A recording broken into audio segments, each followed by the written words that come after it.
View this English Olympiacos fan show. Hey, ladies and gentlemen, Olympiacos, Real Madrid, Game 3 of the EuroLeague Playoffs has just ended. Unfortunately, Olympiacos could not finish the job tonight and move on to the Final Four. We've got Game 4 in Madrid on Thursday. And here to digest the game, I've got Ioannis with me. We're just going to chat about what we saw tonight and why we're positive about Game 4 and the series as a whole. First of all, Ioannis, thoughts on the game today? Obviously, we lost by 8. How did you see it? And actually, first of all, we didn't lose by 8 necessarily. I'd say it was, it was one of those games. It was, 8 is a bit not necessarily accurate because there was a lot of free throws back and forth at the end. I think it was one of those games that was judged on a couple of possessions. I think overall our defense was really good, as it has been this whole series. I mean, we kept Madrid to effectively, mid-70s for most of the game if you don't count the free throws. So I think that was good. I think the big problem today was our offense. More specifically, I think, we needed more production from a number of our guards. I know Williams-Goss had a big game, but we needed McKissick to score a little more. We probably needed to get a little bit more out of Vildoza as well. And obviously Walkup, even though I know he's coming back from injury. Obviously, Vezenkov had a great game, so that was positive. But what I take away from this game is that I think number one is the team showed a lot of character coming back into the game twice, which I think it's very easy when you're 2-0 up and you're sort of down 10 points with 4 minutes to go to sort of throw the white towel in and wait for the next game. But I think the team made a strong comeback towards the end, which I think is positive. And I think, the other thing is that Madrid expended a lot of energy to sort of stay up towards the end of that game and to win that game. So I think they're going to be pretty spent by Game 4, which I think is going to be a game that we'll win pretty handily myself. Two things I wanted to touch on that. First thing would be, but you're saying that Madrid spent a lot of energy at the end, but he won the game. Chus Mateo won the game with his second string players in the fourth quarter. For the most part of the fourth quarter, he was resting Hezonja, Campazzo, and Tavares. I think the 5 that played, the majority of that were actually bench players. So that's my first question. Do you think that still applies, that they are going to be mentally and physically more tired than we are? And the second point is, yes, you said that we sort of came back into the game twice, and especially in the last couple of minutes in the fourth quarter when you're down 10, but still managing to come back, that shows character. But isn't the fact that we sort of lost it at the end when we could have won it, a turnover here, a made basket over there, a free throw there, does that not worry you at all, that we could have won it and we didn't? We've let them live, and it's Real Madrid. Like, we all know what they can do. They are the most successful team in Europe for a reason, and the way they get things done is it's witchcraft. Yeah, I mean, look, on the fatigue issue, I think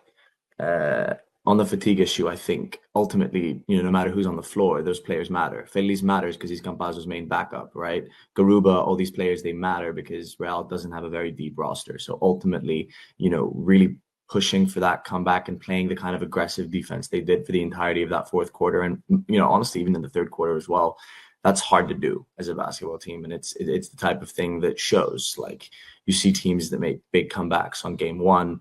In Game 2, they don't have the energy for it, and you see them down double digits. So I do think it's still gonna play somewhat of a role. And as far as being worried, look, I'm not that worried. I think we need to be careful here as Olympiacos basketball fans, because we've been sort of very hurt over the last, I would say, 3-4 years.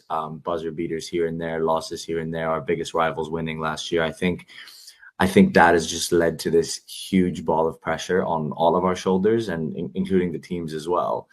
And so I think we have a tendency to catastrophize every situation. You saw it with Barzoka getting into a verbal argument with a fan on one of the last days of the season. Like, the fact of the matter is, we finished the EuroLeague in top position.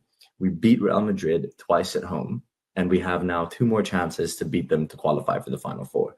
Those are the facts. Yes, we dropped a game on the road, but every team can drop games. A lot of teams drop games in the playoffs. Not everything is a sweep. I mean, you look at, Real Madrid, the year they beat us, I think they were 2-0 down in the playoffs, and they came back to 3-2 against Partizan, and then they won the EuroLeague.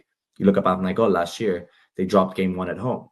You think, okay, well, if you drop game one at home, then you have to go on the road and win, and they did that, right? So just because we lost one game on the road against a team with their backs against the wall, do or die, that doesn't scare me too much. And I think we're letting our fear and pressure and past experience kind of bleed into the way that we're viewing this series. People aren't happy. We beat Madrid last week, and people weren't happy with the way we beat Madrid.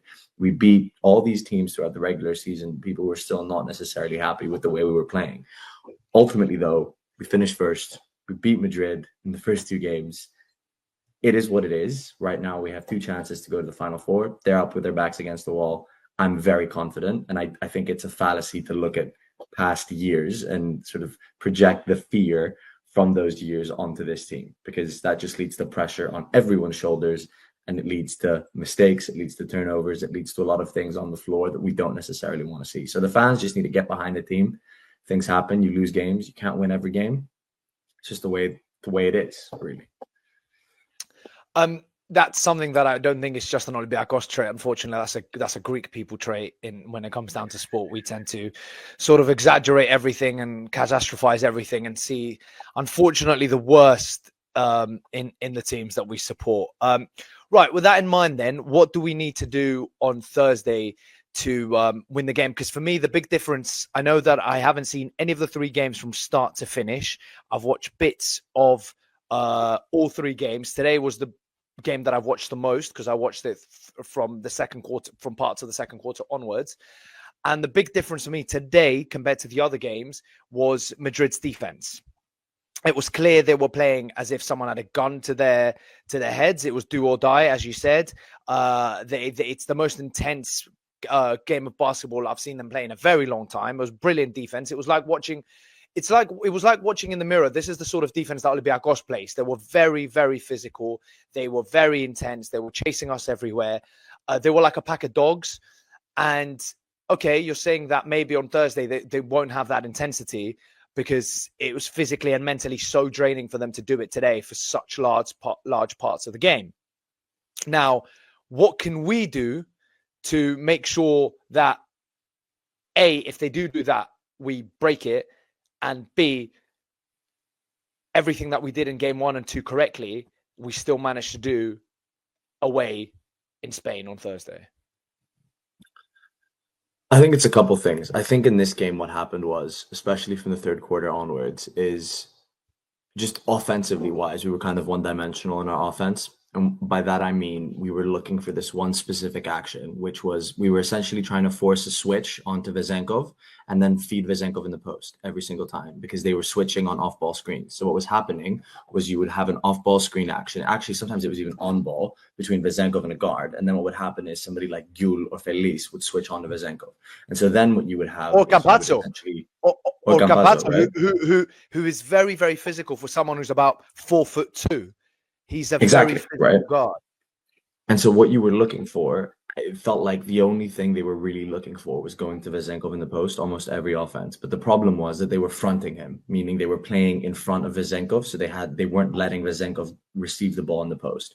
What would then happen is the ball would get swung to the wing, and we would look for the pass. It wouldn't be there, and then it would go back to the guard. And now Thomas Walkup is initiating your offense with 11 seconds left. And that happened multiple times, especially down that fourth quarter. So I think what we just need to look for is a more diversified offense to some degree. I think there need to be some set plays run for players like Alec Peters to get open looks and open shots, because today he only gave us 4 points. And remember, Alec Peters is a player that last year was our leading scorer, averaged 15 points a game. And EuroLeague definitely likes him, as we heard on the commentary today, right? So he's the kind of player that you need to try and find a little bit more. I also think, a big part of how you break that defense that they were playing, because what they were essentially doing is they were playing super aggressive half-court defense, and they were forcing turnovers. The reason they were able to get into that defense is because we weren't getting stops on the other end, or even if we weren't running in transition enough. So what we need to do is we need to be more aggressive defensively to get more stops that lead into scores. And the way we do that is we have players like Saban Lee and McKissick on the floor that can push the ball, and Goss even, that can push the ball down court and create an advantage. That way they can't get set into their defense. The game opens up, and we look for more points in transition. I think that's the way that we need to approach it. They obviously probably tried to do some of that today, but it felt like, you were kind of getting deja vu to last year when you would start the offense with 12 seconds left with walk up at the top of the key. I think it was Because less than you 12 just, seconds sometimes. yeah, you didn't have any other options. So I just think, I think today was one of those games. I think they had a huge desire to win. They got on a run early, and then we were playing catch up the entire game. So I think we'll be fine next game. It's just a matter of certain players getting going and putting more points on the board than they did, So including players like Peters and McKissick. This is what I wanted to say. With those players in mind, right? You talked about Peters. Peters last year showed that he can be our starting power forward. If it wasn't for Vishenkov, he would be. Mm-hmm. The man is a scoring machine. He fits our system brilliantly, but he doesn't get the minutes he deserves, which is crazy because he's shown that he should be getting his minutes. There's no reason for coach not to trust him after what he's done. He's delivered. He can do it. Now, how in a game that's a tight game and there's a lot of pressure, is Peters going to get these shots? Is Peters going to get these minutes? Because today he didn't. I'm looking at the box score here. Doesn't say the minutes, but it does. 17 minutes today. And he got 10 Are you sure? points.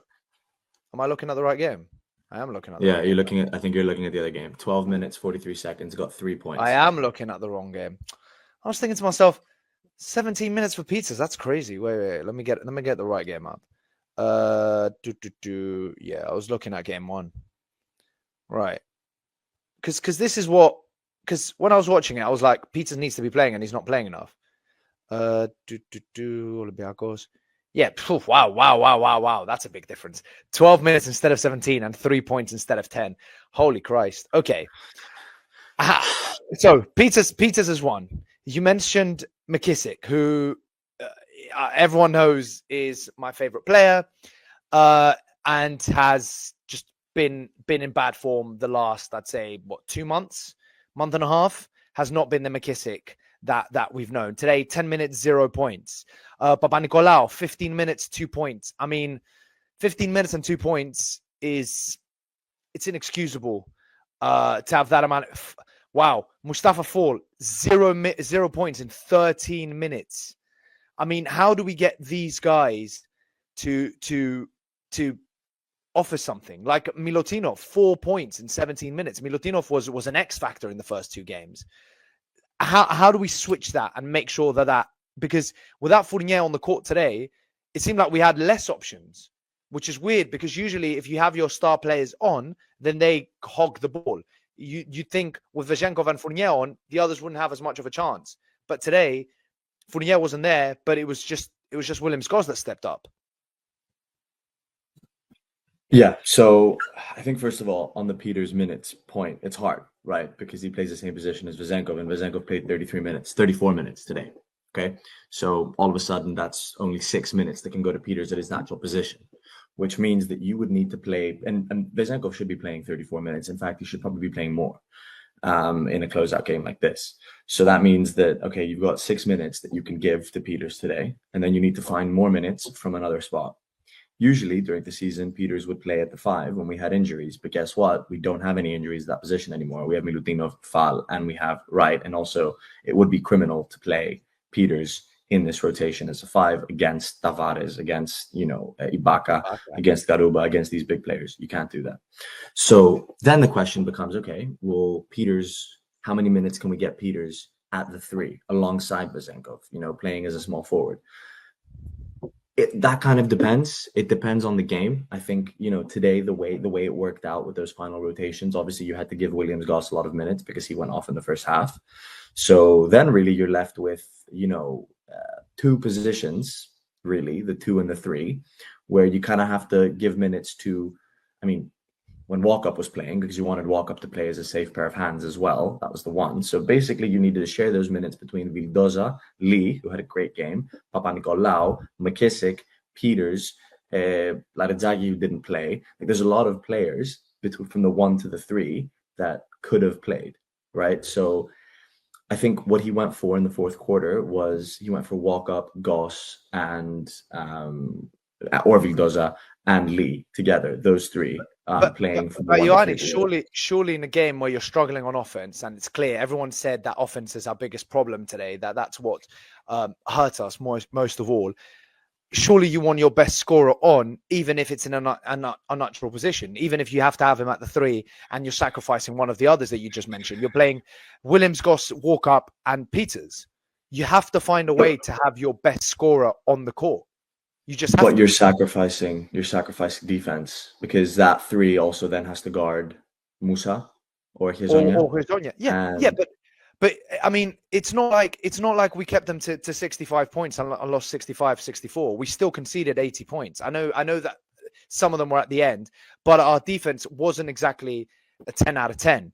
Would you not rather sacrifice a tiny bit more on defense and get Peters enough minutes and enough touches on the ball where he's going to get you those 15 points? You sacrifice 5, 6, 7 points on defense, but you've just increased your offense by about 10, 12 points.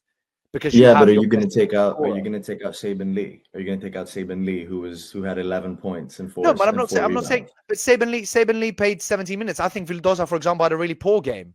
I think Vildoza was shite. And after a couple of turnovers, you're like, take him off. Like, I don't. Yeah, think but you need Vildoza on the floor 18 minutes.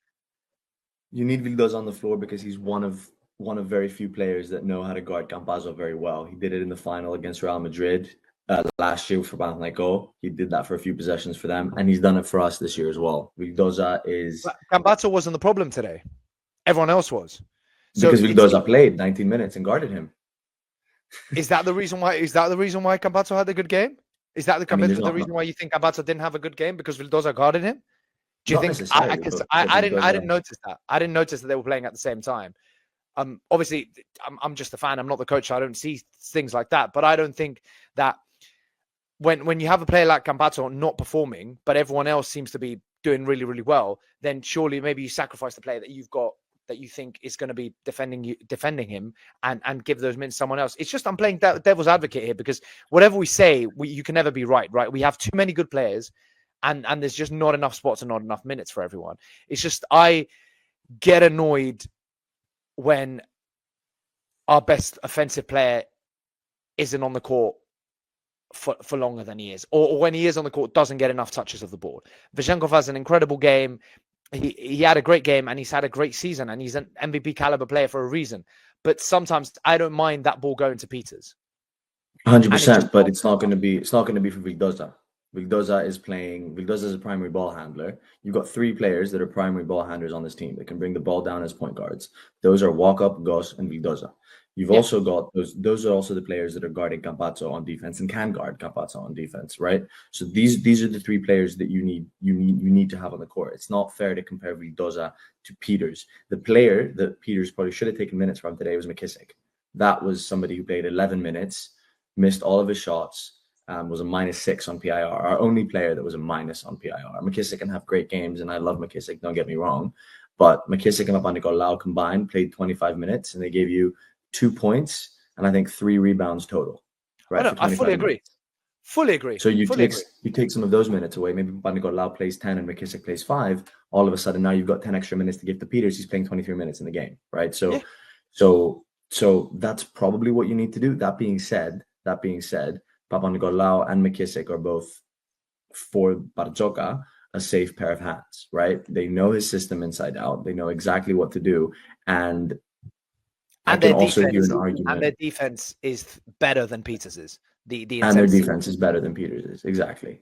So I think, looking at the game, he wanted to have Walkup in the last 10 minutes. He thought Walkup would be a safe pair of hands. So he had Walkup and Goss in together, and then there was one spot at the 3 that went to Saban Lee today, because Saban Lee showed that he, had the energy to put in a good performance. Lee deserved it. Lee deserved it. But then it's sort of, again, devil's advocate. But is coach too stuck on certain players? Because you're thinking you need score in the last few minutes. Why is Walker finishing the game when he's just come back from injury? Yes, he's a safe pair of hands. Yes, he's your safest pair of hands, and he's a creator. But Real Madrid's defense is so tight. We're really struggling to create anyways. He's not necessarily a scorer. Sacrifice that player, keep Goss and Saban Lee as your guards that are performing brilliantly, and have Peters on as well. Have those three with then Sasha and a 5. Again, might not necessarily work, but something different, which we haven't seen. First of all, the criticism that Barzokas is overly reliant on a few players. Like, I don't like that, because the fundamental premise of that criticism is that he's necessarily doing something wrong. Let's be clear, what Barzoka has done over the past 5 years has been exceptional. There was only one year there was only 1 year where we didn't win that we should have won, right? And because we've been to 3 Final Fours, it's like, oh, we never win, we go to so many Final Fours. No. In 2022-23, that was the 1 year where we lost in the final to Real Madrid. Shots fell on their end, they didn't fall for us. Yes, sure, you can blame Barzoka for that one. Every other loss, we weren't expected to win, especially last year. Last year, it was a massive achievement just to be there, right? So the reason why I think he went with walk-up in this fourth quarter wasn't necessarily because he has an over reliance on him. It's because Williams-Goss had 3 turnovers in the fourth quarter. He gave the ball away on multiple occasions. They were pressuring him up at the top, and he tried to sneak passes in through the middle that led to turnovers and easy fast break buckets for the other team. Goss kind of lost his head in that fourth quarter, which is why he pulled him out with a couple minutes left. He pulled Goss out. Goss was the one who tried to get those passes through the legs twice and end up being a turnover. But yeah, Goss had a couple of turnovers at the end too. They both were, but Goss had 4 turnovers today. Goss had 4 turnovers, yeah. Goss had one turnover for every assist today. And I think when you look at walk-up and you say, okay, well, I want somebody that has more scoring, sure, but your point guard doesn't necessarily have to be an on-the-ball shot creator. He had 6 assists today. Creation is also finding the man in the right spot. And presumably what he wanted to do was he wanted to get an entry pass into Vezenkov at the post, and he didn't trust anybody else to make that pass over Thomas Walkup, because Thomas Walkup doesn't turn the ball over too much, plays good defense on the other end. That being said, the problem is you probably don't want him on the free throw line down 4 with a minute left. You probably want anybody else in that position. Well, apart from Mustafa Fall. Oh, you said. Well, apart from Mustafa Fall, yes. But ultimately, I don't want to sit here and say that the reason why we lost was were rotations. I don't think that was the main issue. I think we have a tendency to just every time we lose look for answers and point the finger and say it's Barzoga's fault because of that, or it's this guy's fault because of that. But in basketball, sometimes you lose. Like, the reason we play these series in a game of basketball is because you lose. You're expected to lose. I mean, and if you sweep the other team, that's because you're significantly better than the other team or more experienced or something. Losses happen, and it's important not to make them existential and assume that because this one loss happened, there's some inherent problem in our coaching philosophy that fundamentally needs to change for us to succeed. I don't think that's necessarily true. I think we need to calm down on the alarmism a little bit. Is my general point. Do you know what? I think that's the perfect way to end this. That philosophy at the end, because as I mentioned before, it's something that we definitely do as Olympiacos fans and Greeks. Sure. So with that in mind, I'm excited for Game 4. I think, as you said, I've got faith that we can get this done before we go back to instead of going back to Piraeus. But even if we were to go back to Piraeus next week for Game 5, I think there we are definitely getting it done. I mean, the crowd. Yeah, we're not losing Game 5. We're not losing Game 5 at Seth. But yeah, with that in mind, take home point for everyone watching is don't catastrophize everything. Don't become too alarmist. There's not necessarily always a reason that you lose. Sometimes the other team was just better. And Madrid today, to their credit, were brilliant defensively, in my opinion. One of the best defensive performances I've ever seen them, and just unbelievable, really. So yeah, with that in mind, see you later, and we move on Thursday. Let's see how that goes. Peace out. On Thursday.